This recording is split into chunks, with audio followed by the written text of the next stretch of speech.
Hello friends. आज हम बात करेंगे फैब्रिकेशन एंड डायरेक्शन का और ये पहला वीडियो है इस टॉपिक के ऊपर। तो जो लोग इस सेक्टर में काम किए हैं कंस्ट्रक्शन लाइन में उनको इस चीज़ें बेहतर तरीके से मालूम होगा, लेकिन जो लोग काम नहीं किए हैं उनको थोड़ा कम नॉलेज होगा। मैं इस वीडियो के माध्यम से उनको पूरी बेसिक चीज़ बताऊंगा, एक्चुअल में कंस्ट्रक्शन कैसे होता है, काम कैसे होता है और बड़ी से बड़ी मतलब मेटल का यूज़ करके कैसे हम बड़े से बड़े कंस्ट्रक्शन करके और इमारत खड़ी करते हैं, वो सारी चीज़ें जानेंगे। बड़े से बड़े टैंक कैसे बनते हैं, उनका बेसिक कैसे शुरुआत होता है, कैसे उसको क्या करना पड़ता है, शेप में उसको कैसे लाते हैं, सारी चीज़ें हम जानेंगे। तो चलिए स्टार्ट करते हैं। इंट्रोडक्शन।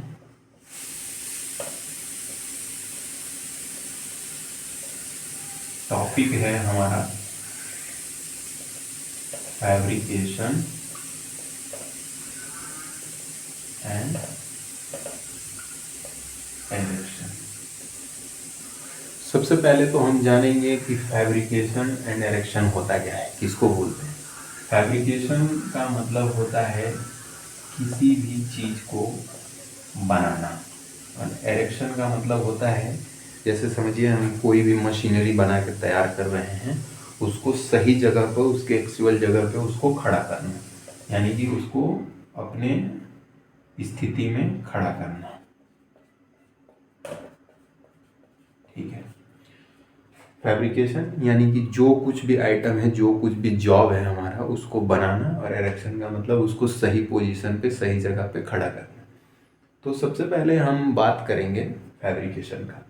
फैब्रिकेशन में जैसे XYZ आपके सामने समझिए, एक फॉर एग्जांपल के लिए बोले तो एक कूलर है। ठीक है। कूलर को सबसे पहले उसका जो बॉडी है, GI का सीट होता है या जो भी मटेरियल का बना होता है, प्लास्टिक का होता है, तो उसको पहले तैयार करते हैं। तैयार करने के बाद उसके अंदर मोटर, पंखी, ये सब लगा के उसको रेडी करते हैं। तो इस पूरे प्रक्रिया को क्या बोलेंगे हम? फैब्रिकेशन। उसको कूलर को तैयार करना या बनाना। उसी प्रकार इंडस्ट्री में हम जब जाएंगे तो देखेंगे कि बड़े से बड़े टैंक, बड़े से बड़े शेड, यानी कि जो हम देखते हैं कि कॉलम जो होते हैं, कॉलम के ऊपर GI का सीट लगता है, टीन शेड जिसको बोल सकते हैं देसी भाषा में, वो कैसे बनता है, तो उसका बेसिक हम जानेंगे। बेसिक में सबसे पहले हम शुरुआत करेंगे टैंक से। कोई भी एक टैंक ले लीजिए, इसका बेस हो गया है और ये हो गया आपका रूफ। ठीक है। इसको बोलते हैं हम क्या? रूफ। रूफ यानी कि छत। ठीक है। ये आपका सेल हो गया और ये आपका बेस हो गया। ठीक है। रूफ के मेजर 3 पार्ट होते हैं, सेल, रूफ और बेस। सबसे पहले बात करेंगे हम रूफ का। रूफ एक्चुअली ये जब टैंक को हम टॉप से देखेंगे, ऊपर से देखेंगे, तो ये टैंक ऐसा सर्कुलर हमको दिखेगा, सर्कुलर दिखेगा। ठीक है, ऐसा दिखेगा। लेकिन ये रूफ को एक्चुअल क्या होता है, सेल्फ सपोर्टेड रूफ रहता है। इसको हम थोड़ा सा ऐसा डिग्री देते हैं ताकि ये अपने लोड को सस्टेन कर सके, अपने बियर कर सके, इस लोड को सह सके। और इसके नीचे आता है सेल, और सेल के नीचे बेस। बेस आप सबको पता है कि किसी भी इमारत को खड़ा करने के लिए बेस का होना अति आवश्यक है। तो ये बेस हो गया। जैसे हम मकान बनाते हैं, घर बनाते हैं, तो सबसे पहले हम क्या करते हैं? नींव देते हैं, उसको नींव बनाएंगे। ठीक है। नींव के ऊपर हम फ्लोरिंग कर देते हैं, यानी कि हमारा एक बेस तैयार हो जाता है, और बेस के ऊपर हम कोई सा भी इमारत बनाते हैं, XYZ जैसा भी बनाना रहता है बनाते हैं। सेम उसी प्रकार टैंक में भी हमको सबसे पहले क्या बनाना पड़ता है? बेस बनाना पड़ता है। अब ये टैंक हम मान लेते हैं कि MS का है। MS बोले तो माइल्ड स्टील। ठीक है, स्टील का है। तो जहाँ पे इस टैंक का निर्माण हो रहा है, मैन्युफैक्चरिंग हो रहा है, फैब्रिकेशन हो रहा है, वहाँ पे सबसे पहले आपको क्या ज़रूरत है? माइल्ड स्टील की। तो जो माइल्ड स्टील इस टैंक को बनाने के लिए आएगा, वो सबसे पहले किस फॉर्म में आता है? कॉइल के फॉर्म में। कॉइल बोले तो एक ऐसा राउंड सीट, एक सीट होता है जो ऐसे राउंड में लपेटा गया होता है।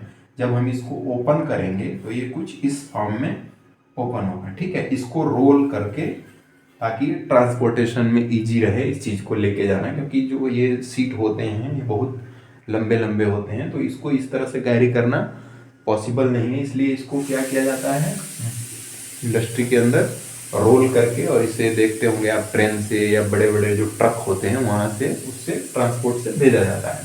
तो ये आप समझ गए। इसका स्टैंडर्ड साइज होता है, अलग अलग साइज के होते हैं। नॉर्मल हम एक साइज पकड़ के चलेंगे 1.5 मीटर, यानी कि लगभग 1.5 मीटर इसका विड्थ, और लेंथ कितना भी हो सकता है स्टैंडर्ड, 100 मीटर का, 200 मीटर का। तो ये हमको सबसे पहले क्या चाहिए, कॉइल चाहिए, ठीक है। अब ये कॉइल हमारे पास हो गया। सबसे पहले हमको क्या करना है, बेस तैयार करना है। तो हम मान लेते हैं कि इस टैंक का जो डाया है वो 10 मीटर है, ठीक है, 10 मीटर, और हाइट को भी कंसीडर करते हैं 10 मीटर, ठीक है। 10 मीटर इसका हाइट है, रूफ को छोड़ के सेल का जो हाइट है 10 मीटर है, और इसका डाया भी 10 मीटर है, यानी कि उसका जो एक सेल से दूसरे सेल के बीच का, यानी कि बोलेंगे डाया, यानी कि सर्कुलर, इसका जो यहाँ से ए पॉइंट से बी पॉइंट का जो डिस्टेंस रहेगा उसको डाया बोलेंगे। तो इसका अंदर का डाया पता चल गया। अब क्या होगा, सबसे पहले बेस तैयार करना है, तो हमको क्या है 10 मीटर डाया है, ये पता है। तो सबसे पहले एक 10 मीटर का हमने क्या कर लिया, प्लेट कट कर लिया, ठीक है। यहाँ पे हमने 10 मीटर का एक प्लेट रख दिया, थोड़ा सा बाहर निकलेगा, ठीक है। 10 मीटर का हमने रख लिया, क्योंकि हम थोड़ा सा इसको 10 मीटर से हल्का सा 10.2 मीटर कर लेंगे, थोड़ा बड़ा कर लेंगे, ताकि इसको हम राउंड में कट कर सके आसानी से। ये हो गया समझिए 10.5 मीटर का। अब उसके अकॉर्डिंग दूसरे सेल को थोड़ा कम कर लेंगे, क्योंकि ये कॉर्ड के फॉर्म में है तो इसका कम होता जा रहा है, लंबाई कम होता जा रहा है। तो समझिए यहाँ पे 9 मीटर का एक आ गया, वहाँ पे भी 9 मीटर का एक आ गया, इसके ऊपर एक आ गया समझिए 8 मीटर का, फिर 7 मीटर का, बराबर, 8 मीटर का, फिर 7 मीटर का। अब यहाँ पे हम एक सेंटर इसका मान लेंगे, दोनों तरफ से इसका सेंटर निकाल लेंगे, और सेंटर से क्या करेंगे, डिवाइडर इसके ऊपर, प्लेट के ऊपर ऐसा dot dot dot dot dot dot marking कर लेंगे डिवाइडर घुमा के, ठीक है। ऐसा dot dot dot dot marking कर लिया। मार्किंग करने के बाद क्या करेंगे, हम इस प्लेट को ऐसा राउंड शेप में कट कर देंगे। उसके लिए कटिंग के लिए 2 तरीके होते हैं, समझिए अगर ये माइल्ड स्टील का है तो इसके लिए गैस कटर होता है। गैस कटर में क्या यूज़ करते हैं, एलपीजी प्लस ऑक्सीजन, या एसिटिलीन गैस होता है प्लस ऑक्सीजन। 2 तरीके हैं, जो भी आप यूज कर सकते हैं, आपके लिए जो अवेलेबल हो वो आप यूज कर सकते हैं। ये रहे कटिंग के मेथड। तो यहाँ हम क्या यूज कर रहे हैं, अच्छा दूसरा जो होता है वो स्टेनलेस स्टील होता है, एसएस स्टेनलेस स्टील। इसके लिए क्या होता है, ग्राइंडिंग मशीन से हम कटिंग व्हील लगा के, ग्राइंडिंग मशीन से कटिंग व्हील के माध्यम से कट कर सकते हैं। खैर अभी हम बात कर रहे हैं माइल्ड स्टील की, तो यहाँ पे हमने आपको तरीका बता दिया किससे कटिंग करते हैं। तो ये हमने कट कर लिया। अब ये हमारा तैयार हो गया बेस। अब देखिए ये जो सेल है, तो एक ही बार में पूरा ये इतना 10 मीटर हाइट का सेल तो नहीं बन सकता है, इसको पार्ट पार्ट में बनाना पड़ेगा। तो हमारा विड्थ कितना है इसका, 1.5 मीटर, ठीक है, 1.5 मीटर।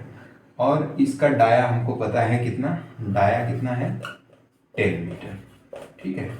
तो सबसे पहले हमको क्या मालूम होना चाहिए, एक जो सेल है, एक समझिए ये सेल है जो ऐसा, जैसे आपने बाउल देखा होगा, कटोरा देखा होगा, तो उसका बेस होता है, बेस के ऊपर ऐसा जो वर्टिकल पोजीशन में खड़ा होता है उसको सेल बोलते हैं। तो एक जो सेल है इसका विड्थ तो हमको मालूम है, क्योंकि हमारा प्लेट स्टैंडर्ड साइज का ही आया है 1.5 मीटर का, लेकिन उसका लंबाई यानी कि उसका बोल सकते हैं सरकमफेरेंस कितना होगा, वो हमको पता होना चाहिए सरकमफेरेंस। उसके अकॉर्डिंग हम प्लेट को खोलेंगे पहले इस कॉइल से, और फिर उतना कट करेंगे। तो सरकमफेरेंस के लिए फार्मूला होता है, सबको पता होगा, जिनको नहीं पता है वो होता है 2 पाई r।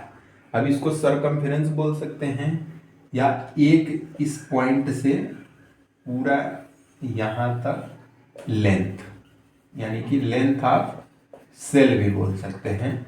वो क्या हो जाएगा 2πr, ये फार्मूला होता है। तो 2 इंटू पाई का वैल्यू सबको पता है 3.14 होता है, कांस्टेंट रहता है, वैल्यू हमेशा 3.14 ही रहेगा, चेंज नहीं होता है। और आर डी यहाँ पे कितना है 10 मीटर, तो डी का आधा आर होता है, ठीक है। आर बराबर क्या होता है d/2, यानी कि 10 मीटर बाई 2 बराबर 5 मीटर, ठीक है। रेडियस इसका त्रिज्या हो गया कितना 5 मीटर। तो हम यहाँ पे क्या कर देंगे 5 metre, 2 into 5 10 into 3.14 is equal to हो जाएगा 31.4 मीटर, ठीक है। ये CF निकल गया इसका। CF यानी कि अभी हमको 31.4 मीटर लंबा प्लेट काटेंगे तो एक सेल तैयार होगा, ठीक है।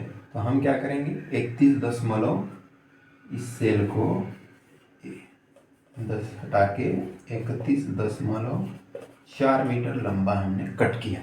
अब एक यहाँ पे सेल हम क्या करेंगे खड़ा करेंगे, कितना का है, हाइट कितना है 1.5 मीटर, और उसका हमको टोटल लंबाई पता चल गया। तो एक सेल यहाँ पे ऐसा खड़ा हो जाएगा, 3D में देखेंगे तो ऐसा खड़ा हो गया, ठीक है। अब उसके ऊपर दूसरा, दूसरा के ऊपर तीसरा, तीसरे के ऊपर चौथा, ऐसा जब तक हमको पूरी ये 10 मीटर हाइट, ये 10 मीटर हमने एक माना है, 12 मीटर 15 मीटर 20 मीटर कुछ भी हो सकता है। तो जब हमको डिजायर हाइट मिल जाए, उतना हाइट मिल जाए, तो हम वहाँ सेल जोड़ना बंद कर देते हैं। अब मेन इंपॉर्टेंट जो बात होता है वो रूफ का होता है, रूफ यानी कि छत का। ये आप लोग नोट कर सकते हैं। कुछ नहीं समझ में आया है तो कमेंट करिए वीडियो पे, मैं उसको डिटेल में बताऊंगा, दोबारा इसके ऊपर वीडियो बना के बताऊंगा। अब आपका क्या होता है रूफ। रूफ को कैसे बनाते हैं, सेम वही बेस वाला प्रोसीजर होता है, थोड़ा सा अलग होता है। सर्कुलर शेप में, जैसे हमारा डाया कितना था 10 मीटर, ठीक है, 10 मीटर डाया था। तो हम 10 मीटर से थोड़ा बड़ा शीट लेंगे, क्योंकि क्या होगा वो बाद में पता चलेगा कि हम क्यों बड़ा ले रहे हैं। समझिए 10.5 मीटर हमने लिया, ठीक है। 10.5 मीटर का सेल एक लगा दिया, उसके आगे जैसा आपको बताया मैं थोड़ा उससे छोटा किया, ठीक है, दूसरा लगा दिया, फिर उस तीसरा लगा दिया, ठीक है, तीसरा लगा दिया, फिर ऐसा चौथा सीट लगा दिया। सीट कैसे काट रहे हैं हम, उसी कॉइल से, जो आपको स्टार्टिंग में मैंने बताया था कि कॉइल को खोलेंगे तो ऐसा खुलेगा, उसी कॉइल से काट रहे हैं। अब यहाँ जैसे हमने बताया था सेंटर मान के डिवाइडर, हम यहाँ पे डिवाइडर घुमा देंगे इसको dot dot dot dot dot dot, ठीक है, और इसको कट कर देंगे। तो हमको शेप कैसा मिलेगा इसका, वही बेस की तरह एक सर्कुलर शेप मिल गया, ठीक है। अब फ्लैट रूफ नहीं रखते, आपको पहले बता चुका हूँ कि वो थोड़ा सा कोनिकल रहता है, ताकि वो अपने लोड को सह सके, बल्जिंग ना हो, बीच में झुक ना जाए, इसके लिए। तो हम क्या करते हैं, इसके सेंटर से जितना डिग्री देना है, जैसे ये रूफ है आपका, ठीक है, इसमें जितना डिग्री देना है उसका फॉर्मूला होता है, वो मैं आपको बता दूंगा। उतना डिग्री, जितना डिग्री देना है πr/360 डिग्री फार्मूले से जितना डिग्री देना है उतना हम प्लेट यहाँ से क्या करते हैं कट करके निकाल देते हैं। ये पीस समझिए निकल गया आपका बाहर, ये वाला पीस निकल गया बाहर, ठीक है। अब क्या होगा, इन दोनों को ये पॉइंट से, ठीक है, ये पॉइंट को क्या करेंगे हम आपस में मिला देंगे। जब इसको आपस में मिलाएंगे चैन ब्लॉक या किसी तरीके से नट बोल्टिंग से या कुछ भी उसको करके, जब हम इसको मिलाएंगे तो ये जो होगा प्लेट हमारा, ये शेप क्या ले लेगा, कोनिकल शेप ले लेगा, ऐसा शेप ले लेगा, ठीक है। उसके बाद यहाँ पे वेल्डिंग हो जाता है। वेल्डिंग कितने टाइप के होते हैं, कैसे वेल्डिंग होता है, वो सब हम आपको आगे बताएंगे। पहले हमने बेसिक शुरुआत किया है कि फैब्रिकेशन क्या होता है, ठीक है। अब ये हो गया आपका टैंक का फैब्रिकेशन। अब टैंक के फैब्रिकेशन में ये बेस हो गया, बेस पे जितना वेल्डिंग लगना था वो सब वेल्डिंग कर दिया। सेल सेगमेंट में जुटे हैं तो यहाँ जहाँ जहाँ पे इनका ज्वाइंट आएगा, ज्वाइंट का वेल्डिंग करना पड़ेगा, वो वेल्डिंग हो जाएगा। वेल्डिंग कैसे होता है वो आपको हम आगे डिटेल में बताएंगे।